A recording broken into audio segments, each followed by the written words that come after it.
그날 남편의 장갑이 돌아왔어요. 택시 안에서 떠난 그 손의 흔적이 낯선 여자 손에 쥐어져 있었죠. 아들은 말했어요. 엄마, 이거 소연이가 전달드리래요. 처음엔 그저 낡은 장갑인 줄 알았죠. 하지만 그날 밤 나는 알았어요. 이 장갑이 남편의 마지막 말이라는 걸. 손끝을 스치자 숨이 멎었어요. 가죽 안쪽엔 보지 못한 글씨가 새겨져 있었죠. 힘이 되어줘. 그때 깨달았어요. 사람이 남기는 건 물건이 아니라 온기였다는 걸. 이야기 시작 전에 구독 버튼 한번 눌러주시겠어요? 좋아요와 알림 설정은 그 한 번의 손길이 우리 채널을 계속 이어가게 합니다. 장갑은 오래돼 있었죠. 가죽이 갈라지고 손끝이 닳아 있었어요. 남편이 쓰던 거였죠. 겨울마다 그 장갑을 끼고 택시 운전대를 잡던 손. 그 손이 멈춘 지 벌써 3년이 되었네요. 이제 그 장갑은 거실 서랍 속에서 겨울을 견딥니다. 나는 가끔 그 장갑을 꺼내 손바닥을 맞대어 봅니다. 온기가 남아있지 않아도 그 무게만큼은 아직 남아있더라고요. 그날도 그랬어요. 아침밥을 차리다가 문득 장갑이 떠올랐어요. 그 순간 아들이 했던 말이 다시 생각났죠. 엄마, 조만간 인사드릴 사람 있어요. 그 말은 그날 이후 내 머릿속을 떠나지 않았어요. 결혼 이야기까지는 아니라고 했지만 말끝의 떨림이 이상하게 남았죠. 아들은 더 말하지 않았고 나는 괜히 궁금해졌어요. 그날 밤 전화기 메모 앱을 켰어요. 예비 며느리 소연. 이름부터 익혀두자고 적어뒀죠. 이름은 예쁜데 마음이 조금 불편했어요. 며칠 뒤였어요. 장을 보고 돌아오던 길. 아파트 현관 앞에서 낯선 여자를 마주쳤어요. 검은 코트에 머리를 단정히 묶은 사람. 손에 들린 장바구니에서 귤 향이 났죠. 안녕하세요. 그녀가 먼저 인사했어요. 짧은 한마디였지만 목소리가 참 고왔어요. 그냥 지나칠 수도 있었는데 내 마음 한켠이 이상하게 잡혔어요. 어디서 본 듯한 얼굴 같기도 했죠. 그녀는 미소를 짓고 엘리베이터 안으로 들어갔어요. 나는 문이 닫히는 걸 바라보다 작게 중얼거렸죠. 누군가 닮았네. 엘리베이터 문에 비친 내 얼굴이 왠지 낯설게 느껴졌어요. 그날 밤 아들의 휴대폰 화면을 우연히 봤어요. 테이블 위에 놓인 채 깜박거렸거든요. 소연. 그 이름이 메시지 창 위에 있었죠. 밤 12시를 넘기면 메시지들이 자주 사라졌어요. 읽은 표시만 남고 미안해요라는 말 하나. 이상했어요.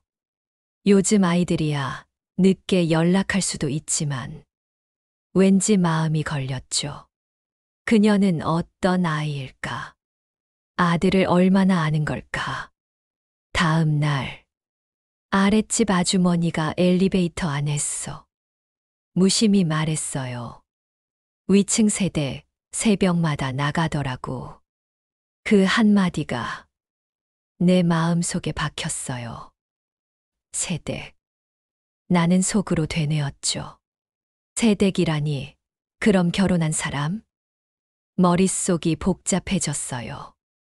아들이 말한 소연이 혹시 그 위층 세댁과 같은 사람일까?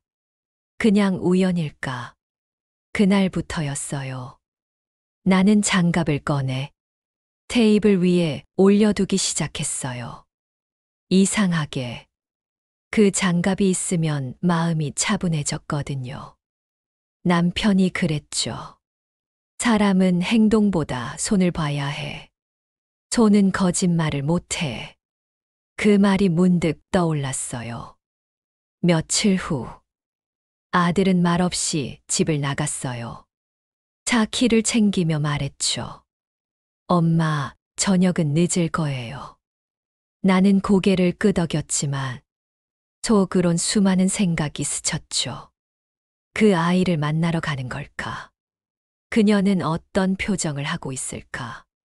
밤이 깊어질수록 장갑을 손에 쥐는 시간이 길어졌어요. 손끝에 닿는 그 낡은 감촉이 마음의 불안을 조금 눌러줬죠. 그날 이후 나는 그 아이의 이름을 머릿속에서 몇 번이고 불러봤어요. 소연, 소연. 짧지만 입에 맴도는 이름. 그 이름이 점점 낯설지 않게 들리기 시작했어요. 그리고 어느 날 아침이었어요. 신문을 가지러 나갔다가 다시 그 여자를 봤죠. 같은 코트, 같은 걸음. 이번엔 그녀가 먼저 미소를 지었어요.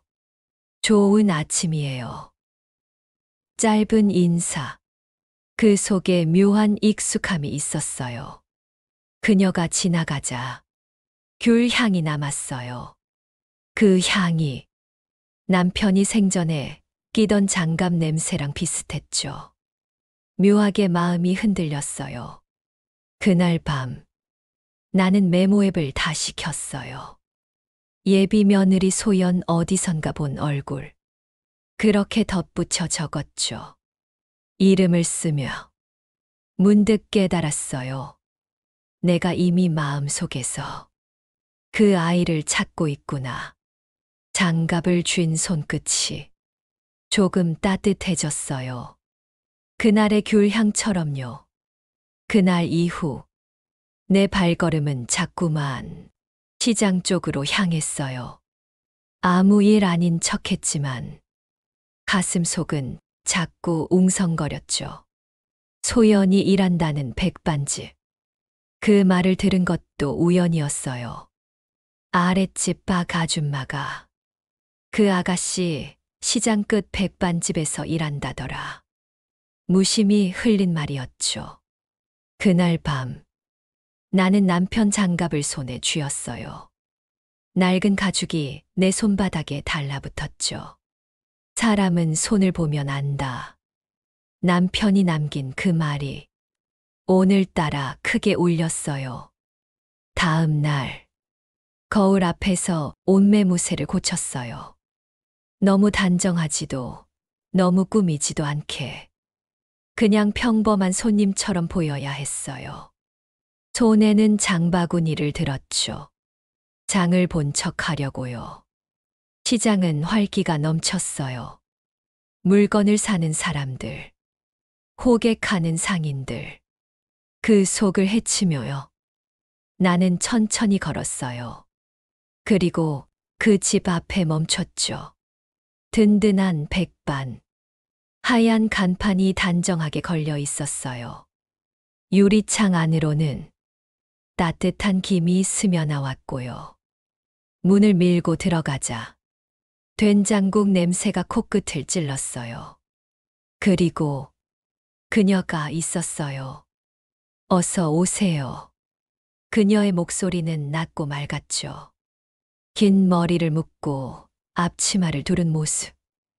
얼굴은 화장기 하나 없었지만 표정은 환했습니다. 나는 자리를 잡고 앉았어요. 백반 하나 주세요. 평범한 손님처럼 말했죠. 그녀는 고개를 끄덕이며 웃었어요. 네, 금방 드릴게요. 그 웃음이 이상하게 낯이 익었어요. 엘리베이터에서 봤던 그 눈빛. 맞았죠. 내가 봤던 그 사람이었어요. 그래, 소연이네. 마음이 복잡해졌어요. 어디선가 본 얼굴이라 생각했는데 진짜였어요. 그녀는 나를 모르죠. 단지 손님 한 명일 뿐. 그게 다행이기도 했어요. 식당 안은 분주했어요. 주방에서는 냄비 뚜껑이 달그락거리고 손님들 사이에서는 젓가락 소리가 이어졌죠. 그녀는 쉼 없이 움직였어요. 식탁을 닦고 밥을 올리고 손님에게 물을 따라주고. 그런데 그 손끝이 참 정갈했어요. 한 번도 성급하게 움직이지 않았죠. 말투도 부드러웠어요. 된장국은 싱겁게 드릴까요? 물은 더 드릴게요. 그 말 하나하나가 이상하게 마음에 걸렸어요. 그녀는 진심으로 일하고 있었어요. 가식이 아닌 익숙한 정직함. 나는 밥을 먹는 척하며 그녀를 계속 바라봤죠. 그녀가 내게 눈을 돌릴 때마다 나는 젓가락으로 밥알을 눌렀어요. 들키면 안 되니까요. 그때 한쪽 테이블에서 반찬 접시가 떨어졌어요. 쨍크랑 소리가 크게 울렸죠. 사람들이 놀라 돌아봤어요. 그녀는 곧장 달려가 무릎을 꿇고 깨진 조각을 주었어요. 괜찮으세요? 다치신 데 없으세요? 할머니 손님에게 묻는 목소리가 부드러웠어요. 그 손끝이 미세하게 떨렸지만 눈빛은 차분했어요. 제가 새 걸로 드릴게요. 그녀는 허리를 숙이고 조심스레 바닥을 닦았죠. 나는 그 장면을 바라보다 손에 쥔 젓가락을 꽉 잡았어요. 저런 아이가 정말 내 며느리 될 사람인가? 생각이 엉켰어요. 계산할 때가 되었어요. 지갑을 꺼내려는 순간 손이 잠시 멈췄어요. 그녀가 내 앞에 다가와 밝게 말했죠. 맛있게 드셨어요? 네. 짧게 대답했죠. 그런데 그 목소리가 마음에 오래 남았어요. 계산대를 나서려는데 그녀가 문 앞까지 따라와 말했어요. 조심히 가세요. 그 말이 이상하게 따뜻했어요. 집으로 돌아오며 나는 계속 생각했어요. 그녀는 어떤 아이일까? 어쩌면 정말 착한 아이일지도 몰라. 하지만 사람이 착해 보여도 속은 모르는 법이죠. 남편도 그랬어요. 사업하던 시절 믿었던 친구에게 속았죠. 그 일로 우리 집은 무너졌고 나는 그 후로 사람을 쉽게 믿지 않게 됐어요. 택시를 몰며 손이 트던 그 사람. 그가 마지막까지 했던 말이 떠올랐어요. 사람 믿는 일은 조심해야 해. 며칠 뒤 나는 다시 그 식당으로 갔어요.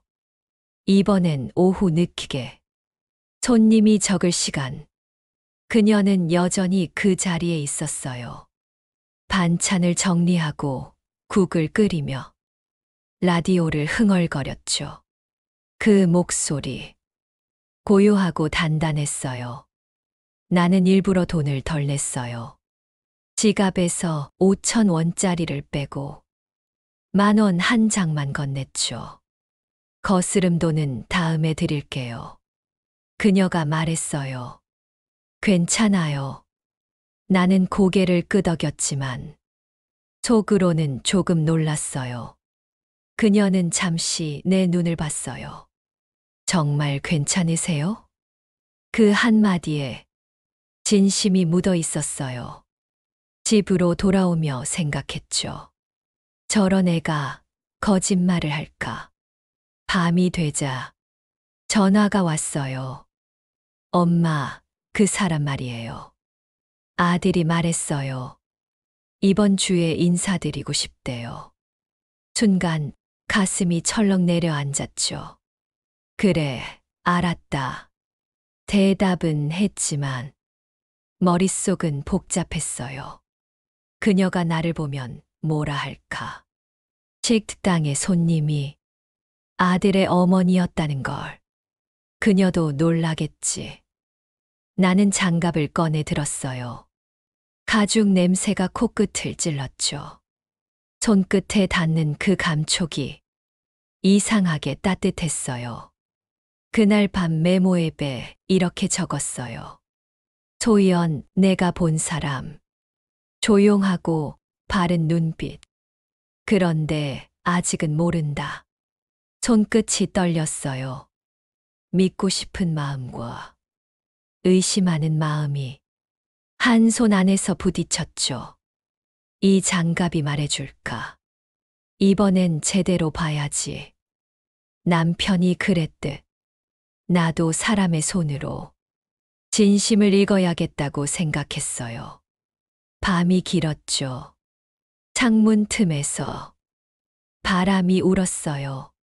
시계 초침만 방을 돌았죠. 거실 조명은 반쯤만 켰어요. 밝으면 허전했고 어두우면 두렵더라고요. 그 사이 어딘가에서 숨을 골랐어요. 식탁 위 장갑이 노란 불빛을 먹었죠. 가죽 결마다 세월이 눌어 있었어요. 손을 올려두자 미지근한 체온이 조금 돌았어요. 주전자가 툭 하고 울었죠. 컵에 물을 따라 서서히 마셨어요. 입술에 닿는 따뜻함 하나로 마음을 붙잡았죠. 아들은 늦었죠. 문자 한 줄. 엄마, 바빠요. 그 뒤는 고요. 그때는 몰랐죠. 짧은 고요가 사람을 더 외롭게 한다는 걸요. 라디오를 켰어요. 작은 볼륨으로. DJ가 말했죠. 오늘은 혼자라는 감정에 대하여. 내가 웃었어요. 마침 제 얘기 같아서요. 커튼을 젖히니 아파트 마당이 어둠에 잠겼죠. 가로등 하나가 바닥을 비췄어요. 바람이 잔디를 거꾸로 쓸었죠. 장갑을 끼웠어요. 현관문을 소리 없이 열고 복도로 나왔죠. 엘리베이터 불빛이 작게 떨리더라고요. 한층 내려가 로비를 지났어요. 경비실 불이 밝지 않았죠. 유리창 너머 작은 난로 하나가 빨갛게 숨 쉬었어요. 문 앞에 캔커피 2개, 뚜껑이 따여 있었죠. 김이 아주 조금 아직 남아 있었어요. 누가 놔두고 갔을까요? 그땐 몰랐죠. 그 작은 온기가 어떤 마음에서 나왔는지요. 나는 돌아섰어요. 너무 가까이 가면 밤이 놀랄까 봐요. 복도 창문에 내 그림자가 흔들렸죠. 흔들리는 건 그림자뿐은 아니었어요. 엘리베이터 거울에 내 눈이 비쳤어요. 피곤과 망설임이 한꺼번에 묻어 있었죠. 버튼을 누르는 손등이 떨렸어요. 장갑이 그것까지 가려줬죠. 집에 오니 라디오가 여전히 작게 흘렀어요. 의자에 앉아 메모앱을 켰죠. 소연, 밤의 커피, 누가 놓았나? 짧게 남겼어요. 불을 끄고 누웠죠. 천장 석고 라인이 파도처럼 보였어요. 눈을 감아도 가로등 빛이 눈꺼풀을 지나왔죠. 잠은 쉽게 오지 않았어요. 아침은 금세 왔죠. 햇살이 커튼을 얇게 통과했어요. 먼지가 느리게 빗속을 걸었죠. 나는 그 느림에 숨을 맞췄어요. 부엌에 섰어. 밥을 안 쳤죠. 물선이 쌀알 사이를 부드럽게 스며들었어요. 그 장면이 마음에 좋았죠. 식탁 위 장갑을 다시 쓸었어요. 밤새 말라붙은 의심을 털듯이요. 손바닥을 붙이니 남편 손이 겹쳐 앉았죠. 여보, 사람을 믿는 일 어떻게 했더라? 속으로 묻자 라디오가 대신 대답했죠. 믿음은 조금의 용기와 조금의 시간. 나는 고개를 끄덕였어요. 그렇다면 오늘은 시간을 쓰자고요. 용기를 조금만 보태보자고요. 점심을 지나 오후가 내려앉을 때 창밖에 비가 가는 실로 내렸죠. 빗줄기가 얇아 소리가 고왔어요. 빗물 냄새가 창틈으로 들었죠. 소연이 일하는 그 식당이 문득 떠올랐어요. 어제 본 손끝, 그 정갈함이 눈앞에 다시 그려졌죠. 하지만 오늘은 나가지 않기로 했어요. 보기보다 들어야 할 날 같았죠. 집 안의 소리를 하나씩 꺼내 들었어요.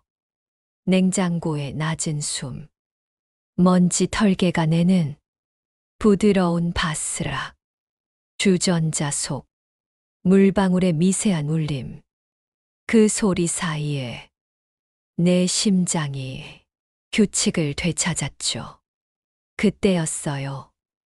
문틈 아래 작은 그림자, 우편물이 밀려왔죠.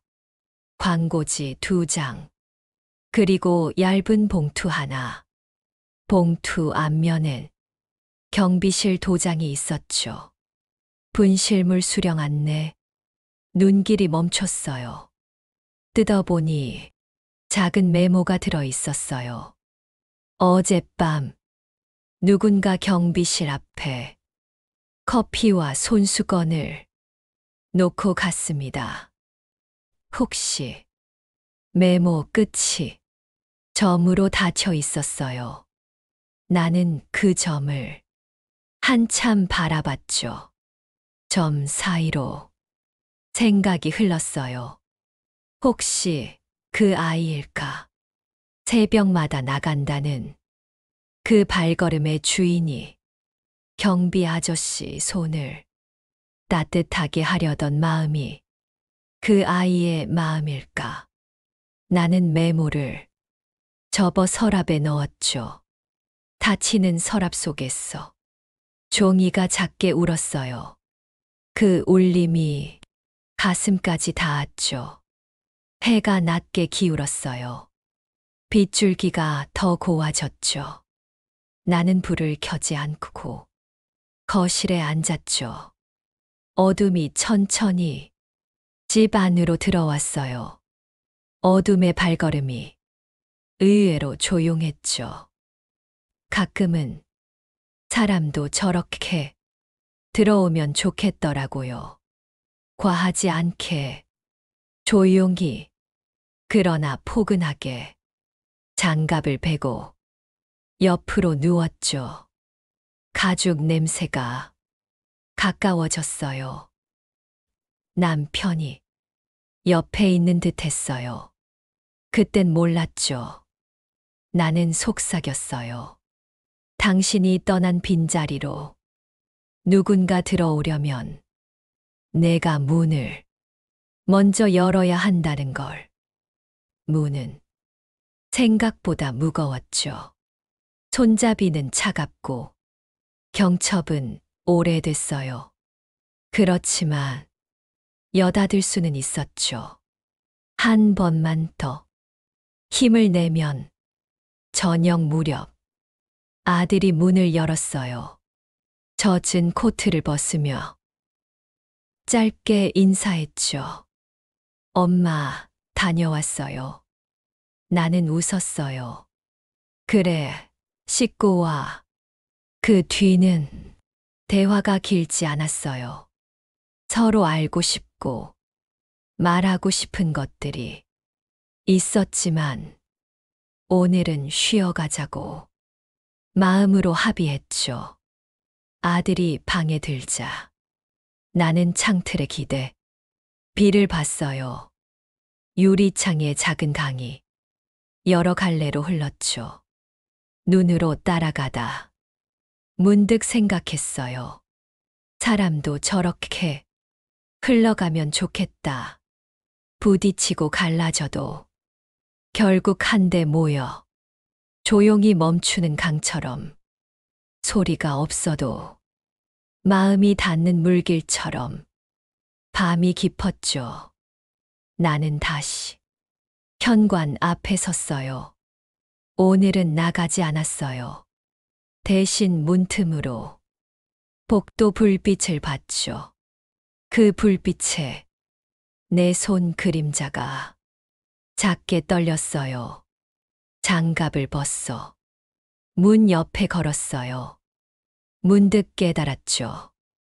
이 장갑이 지켜야 할 건 밖이 아니었구나. 집 안의 마음, 여기 사는 사람들, 부엌의 온기와 거실의 숨결, 지켜야 할 건 여기였구나. 나는 돌았어. 거실 조명을 한 칸 올렸어요. 빛이 벽지를 따뜻하게 적셨어요. 소파 등에 담요를 걸었죠. 누군가 와도 춥지 않게요. 라디오에 서서 낡은 발라드가 흐르기 시작했죠. 그대 안의 작은 별, 멜로디가 가슴을 건드렸어요. 나는 메모 앱에 한 줄을 더 썼죠. 믿음은 준비된 온기. 그리고 덧붙였어요. 내일은 문을 조금 더 열기. 눈을 감자. 빗소리가 바로 귀에 붙었어요. 그 소리가 자장가처럼 느껴졌죠. 어렵게 잠이 들었어요. 아침이 오기 전 잠결에 문득 깼죠. 이상하게 따뜻했어요. 담요가 어깨까지 올라와 있었어요. 아들이 올려줬겠죠. 작은 배려 하나에 눈시울이 따뜻해졌어요. 새벽 공기는 더 이상 차갑지 않았죠. 어젯밤 내내 움직이던 마음이 조금 가라앉았어요. 나는 속삭였죠. 그래, 오늘은 더 천천히. 보일러가 천천히 숨 쉬었어요. 그 숨소리에 내 호흡을 맞췄죠. 고립의 밤은 그렇게 끝났어요. 혼자가 아니란 걸 아주 작게, 그러나 분명히 알아버린 밤이었죠. 아침이 밝았어요. 비는 그쳤고 공기가 한결 부드러웠죠. 창문을 열자 햇살이 부엌까지 들어왔어요. 오늘은 인사드리러 가겠다. 아들이 전날 밤 말했죠. 그 말이 밤새 머릿속을 맴돌았어요. 잠은 설핏했어요. 그런데 이상하게 마음은 편했죠. 나는 아침부터 국을 끓였어요. 멸치, 대파, 마늘 조금. 익숙한 냄새가 집 안을 돌았어요. 장갑은 식탁 옆에 조용히 앉아 있었어요. 오늘은 이 손이 먼저 인사해야지. 혼잣말처럼 중얼거렸어요. 손끝을 만지며 남편이 그랬던 말을 떠올렸죠. 처음 마주할 땐 말보다 눈으로, 눈보다 손으로 인사를 해. 문종 소리가 울렸어요. 딩동. 심장이 먼저 대답했죠. 문 앞에서 아들과 그 아이가 서 있었어요. 소연이었어요. 검은 코트 대신 연한 크림색 니트를 입었죠. 얼굴은 조금 긴장돼 보였어요. 눈이 마주쳤을 때 그녀가 먼저 숨을 삼켰어요. 안녕하세요. 짧은 인사. 그 속에 모든 마음이 담겨 있었죠. 나는 고개를 끄덕였어요. 어서 와요. 그녀가 신발을 벗으며 작게 말했어요. 여기. 저 와도 되는 걸까요? 나는 웃었어요.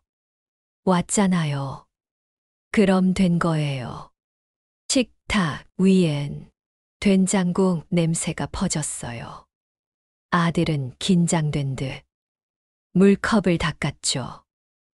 소연은 작게 숨을 골랐어요. 그녀의 손끝이 떨렸어요. 국이 좀 짜면 말해요. 내가 말하자. 그녀가 웃었어요. 괜찮아요. 냄새만으로도 맛있어요.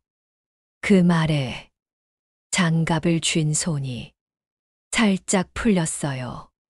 우리는 조심스럽게 식탁에 앉았죠. 수저 소리, 된장 냄새, 창밖의 새소리. 그 작은 것들이 서로의 틈을 메워줬어요. 이 국, 어디서 배운 거예요? 그녀가 물었죠. 남편이요. 내가 대답했어요. 손맛 좋은 사람은 손끝이 따뜻해야 한다고 했어요. 그녀가 미소 지었어요. 그럼 어머니도 손끝이 참 따뜻하시겠네요. 그 말이 가슴에 부드럽게 내려앉았어요. 나는 잠시 말이 없었죠. 식탁 옆 장갑이 빛에 닿았어요. 그녀의 시선이 그곳에 머물렀어요. 이거 택시 기사님 장갑 같아요. 맞아요. 내가 말했죠. 그 사람이 쓰던 거예요. 그녀가 살짝 고개를 숙였어요. 아, 아버님이셨구나. 그 목소리에 깊은 예의와 묘한 따뜻함이 섞여 있었어요. 식사가 끝나자 아들이 말했어요. 엄마, 소연이가 반찬 좀 도와드릴게요. 됐어요. 처음부터 일 시키면 싫어하죠. 내가 웃었죠. 그런데 그녀가 일어났어요. 제가 좋아서 하는 거예요. 그녀는 접시를 모으고 부엌으로 향했어요. 물소리가 들렸죠. 그릇 부딪히는 소리, 짧은 숨소리, 그리고 콧노래. 그 소리가 집 안에 퍼졌어요.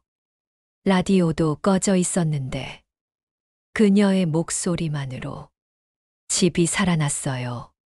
나는 그 모습을 문간에서 바라봤어요. 물결 위에서 그녀의 손이 부드럽게 움직였어요. 그 손이 남편 손 같았어요. 꼼꼼하고 조심스러웠죠. 수빈 아니, 소연아. 내 입에서 무심코 이름이 나왔어요. 그녀가 고개를 돌렸죠. 네, 이름을 잘못 불렀네. 내가 웃자 그녀가 따라 웃었어요. 괜찮아요. 불러주신 게 고마워요. 그때 문득 그녀 얼굴이 어디서 봤는지 분명해졌어요. 아, 백반집. 손끝의 움직임. 그 부드러운 말투. 모두 같았어요. 나는 순간 숨을 멈췄죠. 그녀도 눈치를 챘는지 살짝 멈칫했어요. 혹시 그녀가 조심스레 입을 열었어요. 며칠 전에 식당 오신 적 있으세요? 나는 대답하지 못했어요.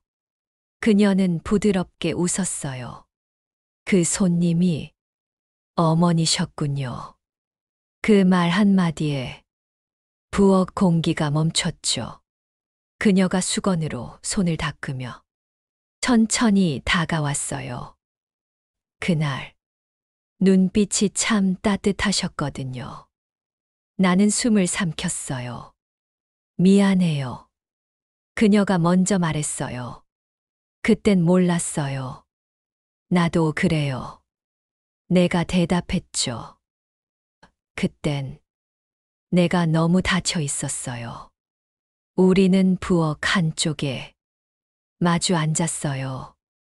식탁엔 물방울이 반짝였어요. 그녀가 말했다.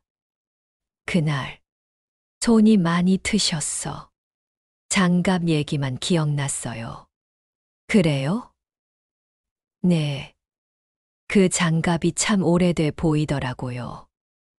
그런데 어쩐지 따뜻했어요. 나는 장갑을 들어 그녀 손에 쥐어줬어요. 이젠 이 장갑이 새 손을 만났네요. 그녀가 놀란 듯 눈을 크게 떴어요. 이거 아버님 거라면서요. 응. 그런데 지금은 우리 집을 지켜주는 거야. 그녀가 장갑을 살짝 쥐었어요. 따뜻하네요. 그 말이 눈물이 되어 흘렀어요. 아들이 거실에서 웃으며 말했어요. 엄마, 소연이가 손이 좀 거칠대요. 식당 일을 오래 해서. 나는 미소를 지었어요. 그래도 부드럽네. 그 손이 고맙지. 그녀가 작게 웃었어요. 눈물이 아직 마르지 않았지만 그 웃음은 맑았어요. 어머니. 그녀가 조용히 불렀어요. 이 장갑 조금만 빌릴게요. 그래요. 다음에 깨끗이 빨아서 돌려드릴게요. 나는 고개를 끄덕였어요. 그래요. 그땐 내가 커피를 내릴게요. 그녀가 웃었어요. 그 웃음이 햇살보다 따뜻했어요. 그날 저녁, 식탁 위엔 장갑 자리가 비었어요. 하지만 이상하게 손끝은 더 따뜻했어요. 아들이 현관에서 말했어요. 엄마, 소연이가 오늘 정말 좋아했어요. 그래. 나는 짧게 대답했어요. 나도 그랬어. 라디오를 켰죠. 잔잔한 음악이 흘렀어요. 누군가의 온기가 또 다른 온기를 부릅니다. DJ의 목소리가 집 안을 감쌌어요. 나는 눈을 감았어요. 그리고 중얼거렸죠. 그래. 오늘은 좋은 하루였어. 장갑이 제 역할을 다했네. 저녁이 깊었죠. 식탁 위에는 국 그릇 몇 개와 비어있는 물컵만 남았어요. 방 안은 고요했고 그 고요가 낯설지 않게 따뜻했어요. 소연은 장갑을 고이 포개 들고 있었어요. 그녀의 손끝이 장갑의 이음선을 천천히 쓸었죠. 그 모습이 참 곱다고 생각했어요. 이 장갑, 정말 잘 닦여 있네요. 그녀가 웃었어요. 어머니가 오래 아끼셨나 봐요. 응.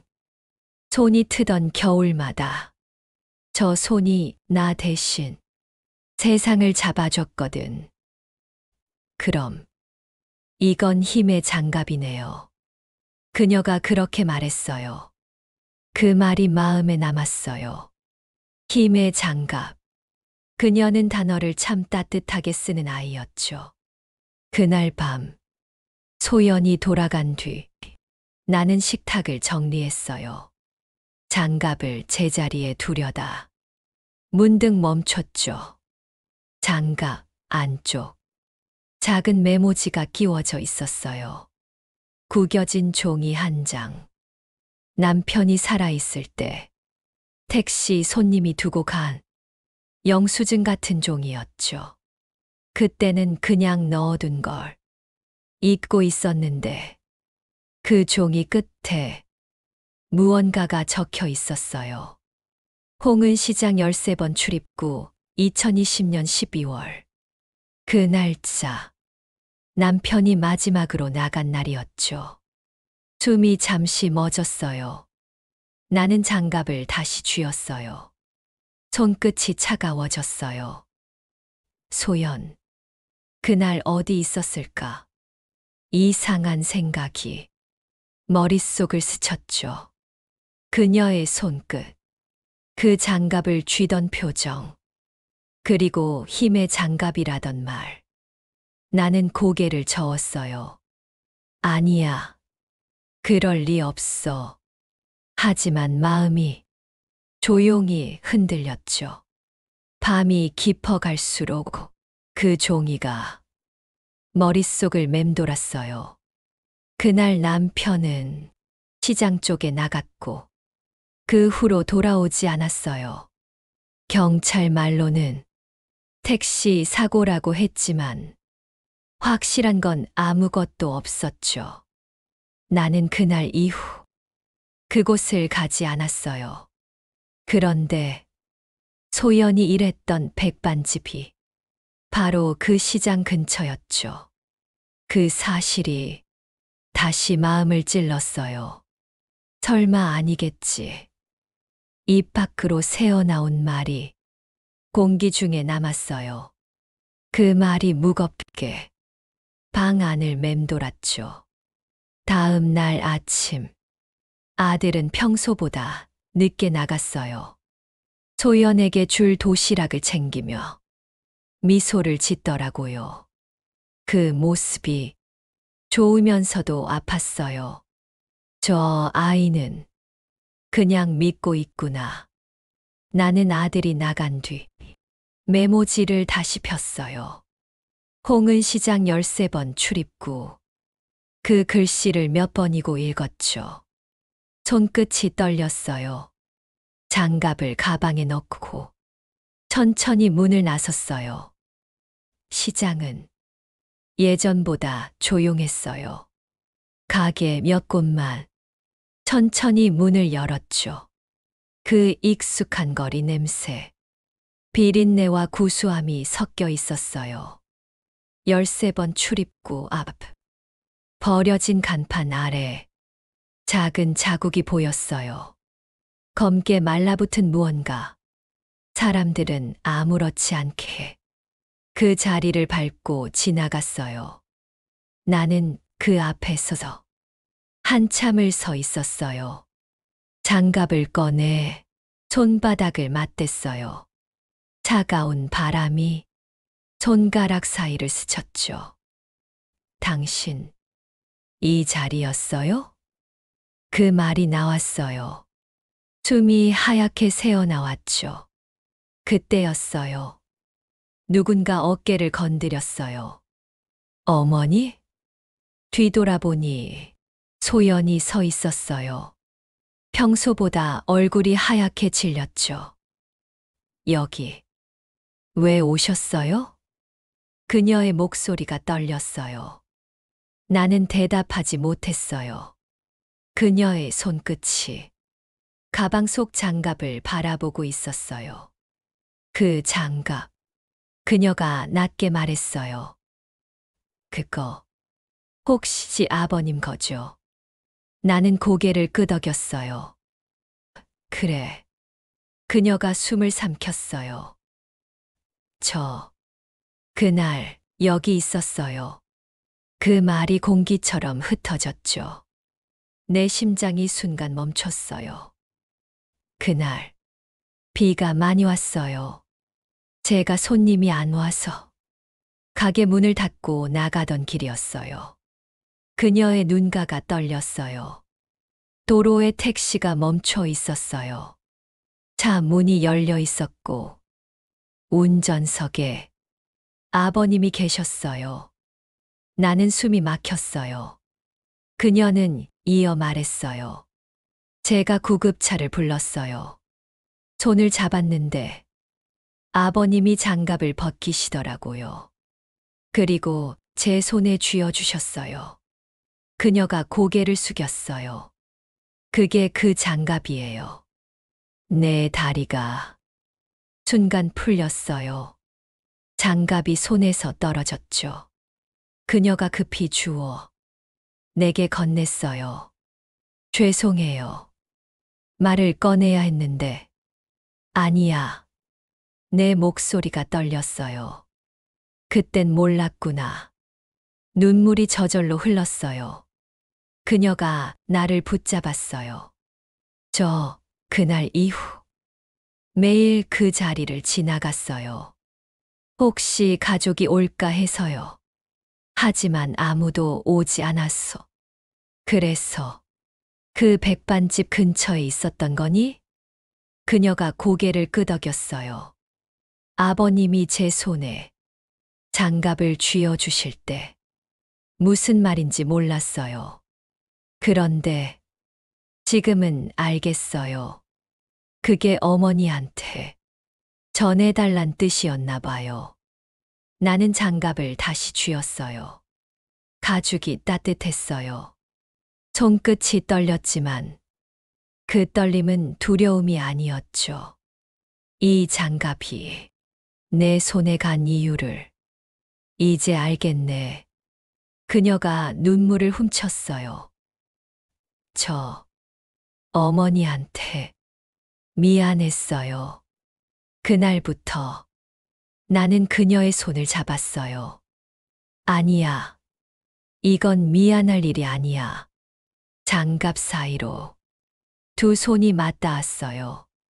그 온기가 피부를 타고 번졌어요. 그 순간 남편이 마지막으로 남겼던 말이 들리는 듯 했어요. 손은 거짓말을 못해. 그 말이 정말이었네요. 소연은 고개를 숙였어요. 이젠 이 장갑을 돌려드릴게요. 나는 고개를 저었어요.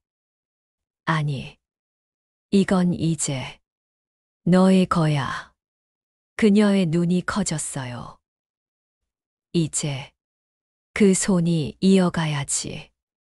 그날 시장의 공기가 조용히 흐르고 있었어요.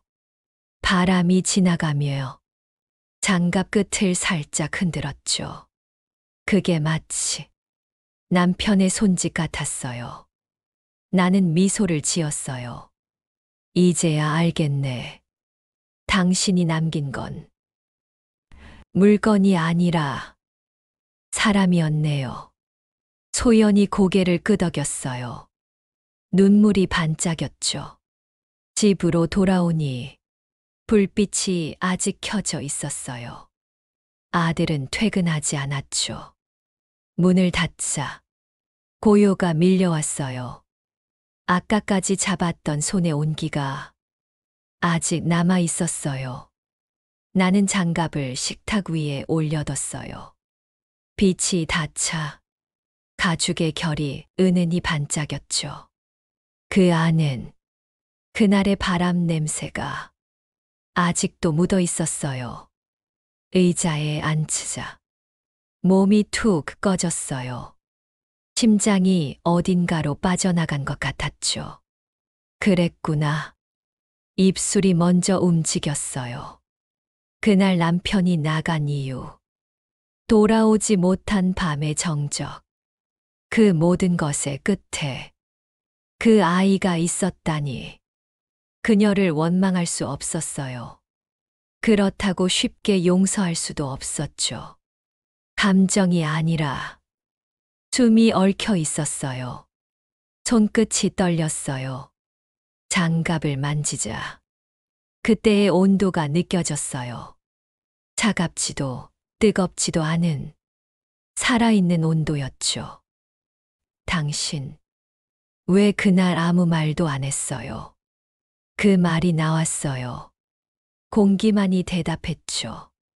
벽에 걸린 시계가 똑딱, 똑딱 숨을 새듯 울렸어요. 그 소리에 눈물이 떨어졌어요. 그날의 밤이 다시 왔어요.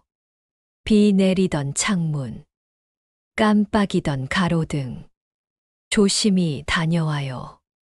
그게 마지막이었죠. 나는 그 뒤로 비 오는 날마다 창문을 닫지 못했어요. 빗소리 속에 당신의 발자국이 들리는 것 같아서요. 오늘 그 발자국의 끝을 드디어 봤어요. 그런데 이제는 울음도 나오지 않네요.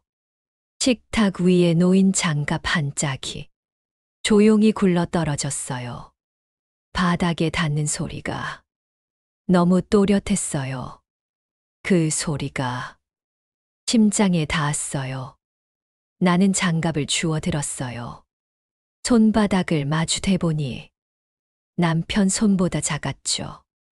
그런데 이상하게 그 작은 손바닥 안에 모든 게 담겨 있었어요.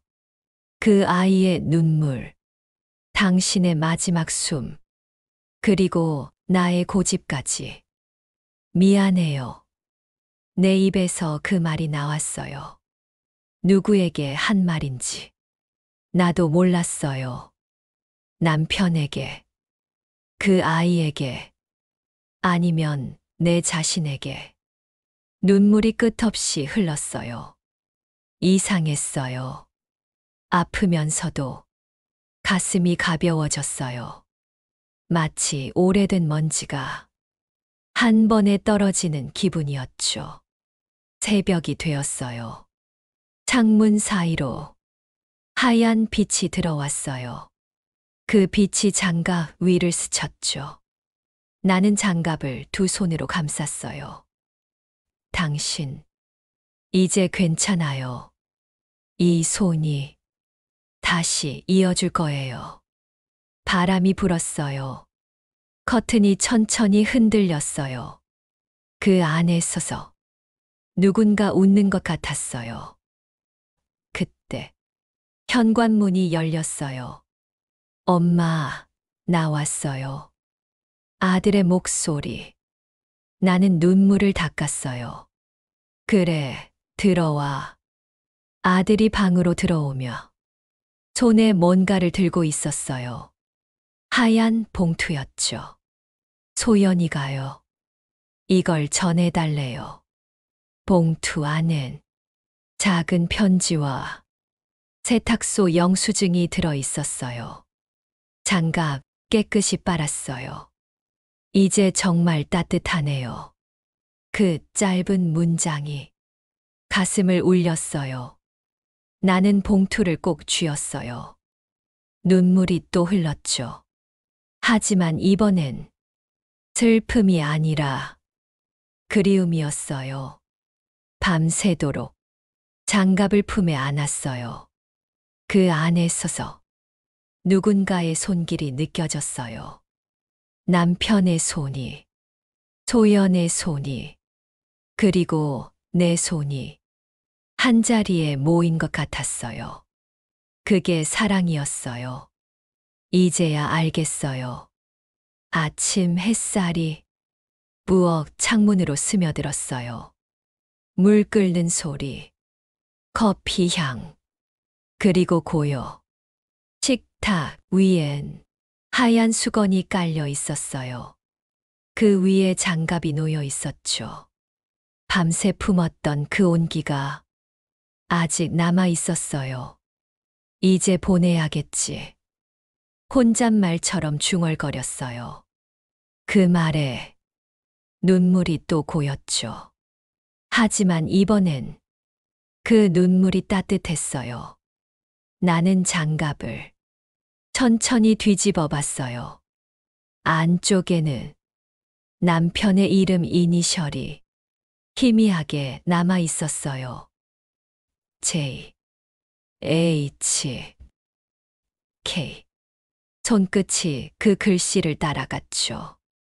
살아있는 듯, 숨 쉬는 듯 느껴졌어요. 그때였어요. 바람 한 줄기가 창문 사이로 스며들었죠. 커튼이 살짝 흔들리고 장갑 끝이 부드럽게 움직였어요. 그 순간 그 목소리가 들렸어요. 낮고 익숙하고 오래된 목소리.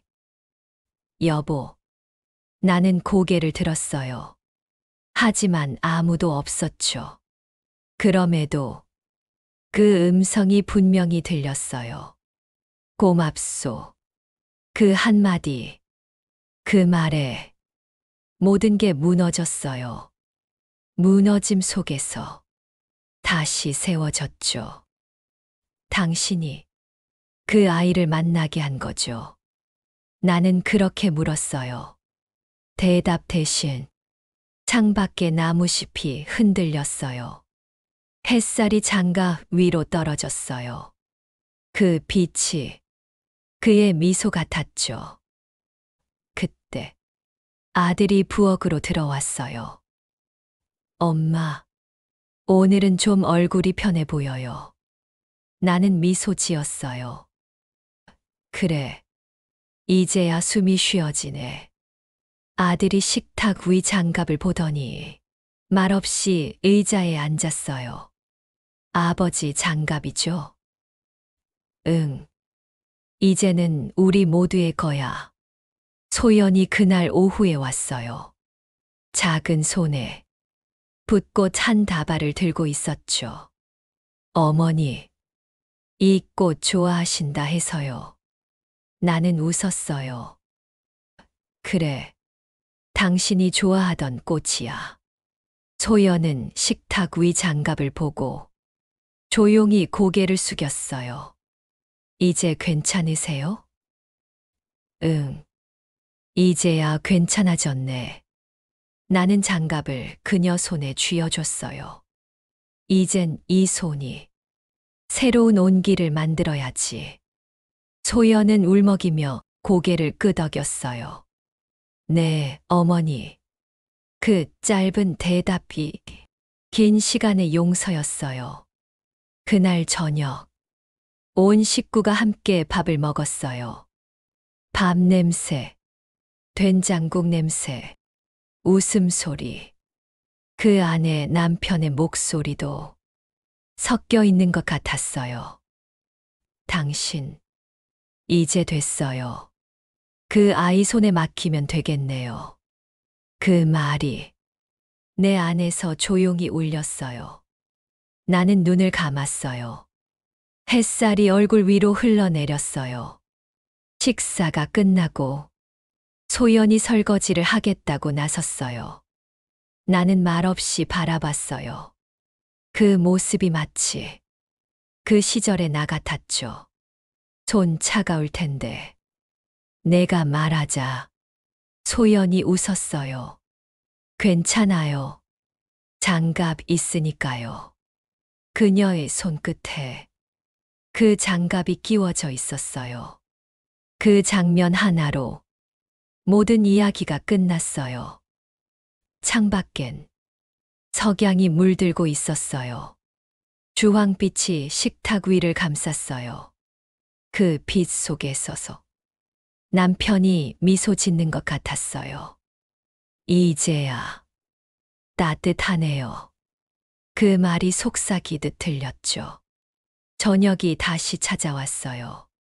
식탁 위엔 여전히 장갑 한 쌍이 놓여 있었죠.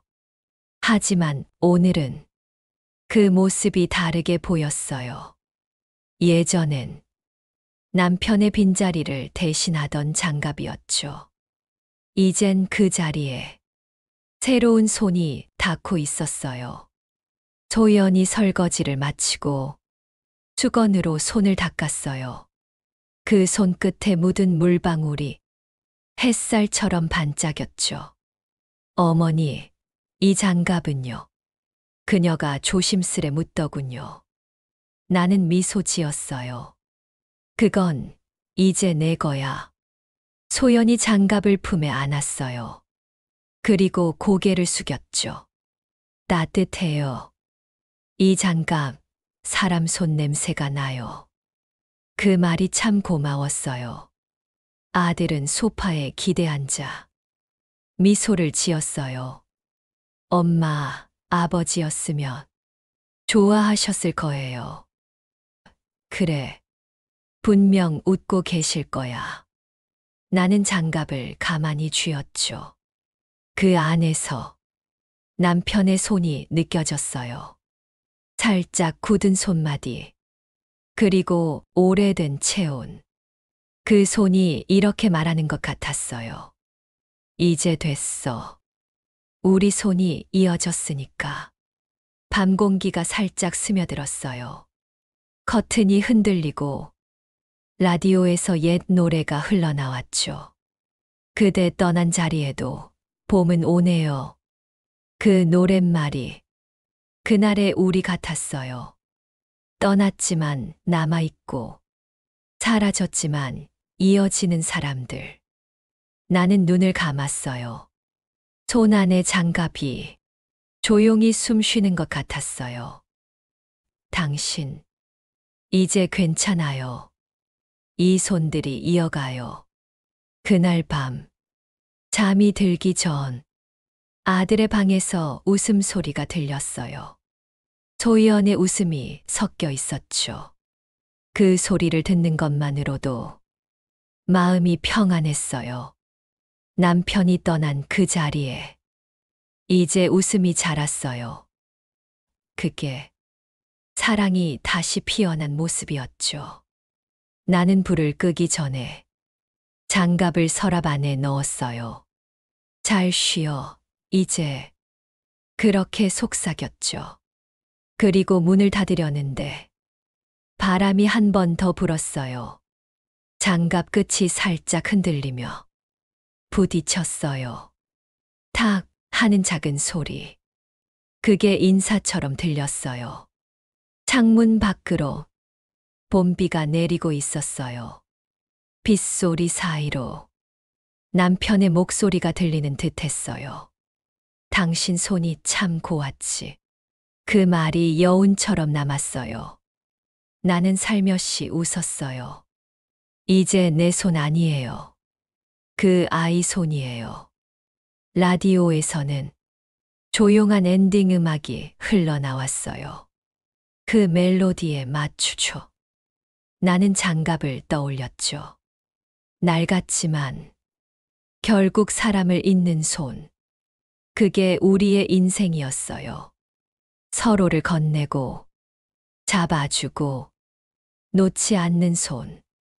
이야기의 끝에서 나는 조용히 속삭였어요.